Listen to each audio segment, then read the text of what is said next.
They don't give them any insurance, and we can see how much fire has been a problem over the last couple of years, and fire seems to be something that's increasing in intensity as this area is becoming more dehydrated, and as climate change impacts with more severe drought cycles, more severe wet cycles.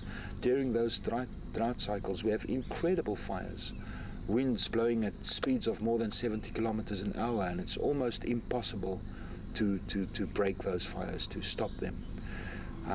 And it's in a way it's a plantation-induced problem, because it never used to be so incredibly dry. But with these millions, even billions of trees in this area sucking huge amounts of water, there's no wonder that this area has become so dehydrated. The habitat of many animals and other species has been destroyed or severely limited by plantations. When you look at the situation with the baboons, then you see that there's almost no indigenous environment left for them, and some of them are adapting and starting to utilize the monoculture plantations. But now, of course, they're seen as pests, and the way that the industry is controlling them is by building big cages, catching entire troops of baboons and just shooting all of them. So we're asking, if the baboons cannot live in the mountains between Sabi and Graskop and Pilgrim's Rest, where are the baboons supposed to live?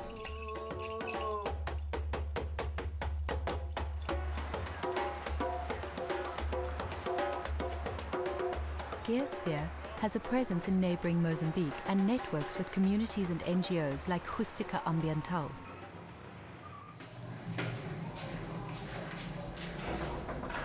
Hello, how are you doing?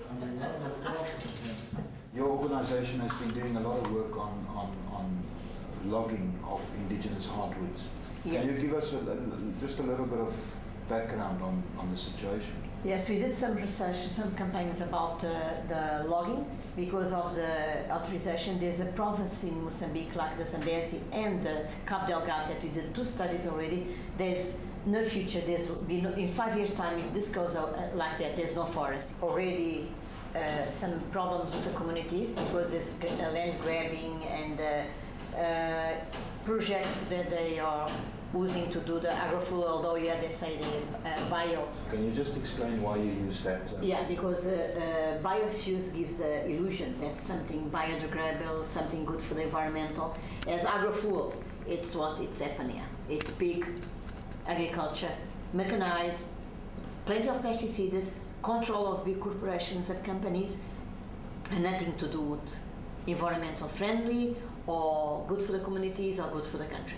Instead of waiting for the strategy to be done and have a strategy that involves all the civil society, they just go ahead and approving projects already. There certainly is a lot of talk about major forestry expansion in Mozambique, where the rules and regulations are not as clear and as firm as they are here. So it's seen as an area where it is easier to move. Geosphere members witnessed firsthand the deforestation in northern Mozambique, where indigenous trees are slashed and burnt, leading to these areas being reclassified as degraded land. Only then can this land be leased to foreign companies, including many based in South Africa, for new timber plantations. In our dialect, there's no word for environmental. Doesn't exist, because there's no need for existence, because people live in environment in a way they are part of environmental. So they didn't define the environmental as a something separate. It should not be part of it. Whilst NGOs like Geosphere strive to expand civil society participation, there are people who are cultivating sustainable models of land and water use for individual plots, like Ma Chepo Kumbane. She has played a significant role in the government implementing rainwater harvesting programs. We are on the upper catchment, which means our actions have got a lot to do with interfering with the natural movement of the river. Up there, the mountains, there is a little valley that gets onto the mountains and it pushes all that water here. So how do I catch that water? How do I stop the erosion? The vegetable beds have about 1.5 meters of organic waste, as well as layers of tin cans buried under them to enhance the water retention capacity of the soil. I can even plant here around. The bigger flood comes here from the mountain there. But I need to spread it. And then you have got the sluice gate, where it opens up and releases that water, and then it gets on here, and then it collects here. And now here, another deep trench, 1.5 down around the trees to observe whatever water comes running with this one. It's never out. The top will dry up, but you got this for 9 months. You still have your moisture. Huh? You see the effect of the alien trees. This bedding here, the trees of the trees can go right up to the surface of this, shooting, looking for nutrient. So I need to cut it up. I don't need it. It's an alien. And then there's an underground dam there. And then this pipe. There is a tank to collect rainwater from the roof, and runoff from there is stored in the underground dam. Yes. It takes the same amount of my pump to fill 1,000 liters. It takes 20 minutes. When it storms, this is a 5,000 liter. It takes 20 minutes. We do have to have reforestation. It's critical to stop the deserts. But what kind of forests? In drier areas where you have got that, we should not actually risk the plantations. We have to encourage indigenous forests. I do think there's a case for saying you can have a water use license for growing of additional timber, provided that timber serves local need.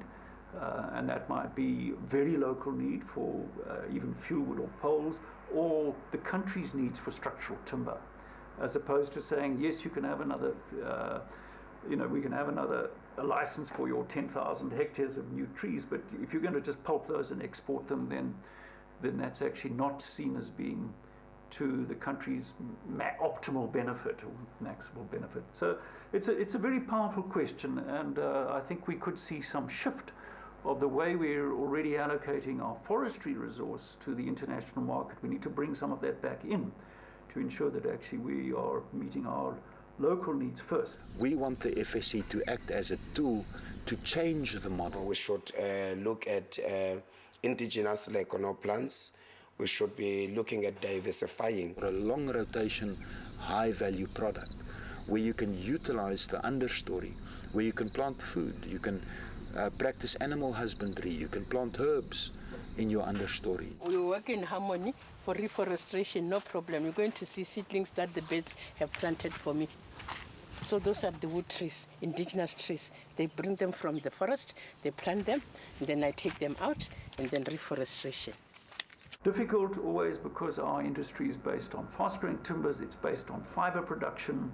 We've got massive pulp mills. We're one of the world's great pulp and paper producers, despite being a very small forestry nation. You're not going to put yellowwood or Kayana or something else into a pulp mill. FSC National Initiative stakeholders meetings are 95% dominated by industry people. So it's really important that organizations such as Geosphere, with a focus on timber plantations, are represented so that alternative views and alternative ideas can be considered. Our water resource management issues in this country extend way, way, way beyond forestry. And we need, again, to just see forestry in the context of water use by agriculture, the huge dams that have been constructed and that are now being used to produce crops that are of a greater or lesser value to the national economy. Just as we're exporting timber, we might be exporting other, food crops and so, or non-food crops, agricultural crops.